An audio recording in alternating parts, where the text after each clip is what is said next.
Ayan, Clorox yan Clorox dito yan. Ang pangalan Clorox sa Pilipinas, Sundrox.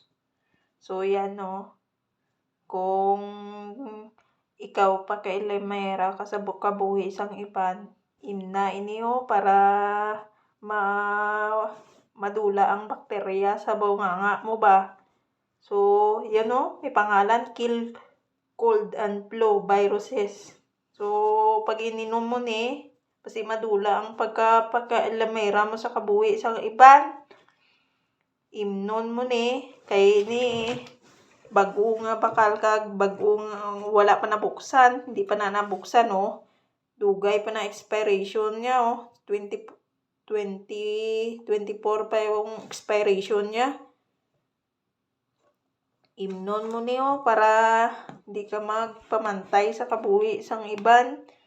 Pinamantay ka kasi kakabuhi kay iban, nabantayan mo yung kapitbahay, nabantayan mo ibigan mo, nabantayan mo bugto mo, imna ni bla para makuha ang bakterya sa baba mo kag sa tiyan mo ba, para maglimpyo, para pumuti siya.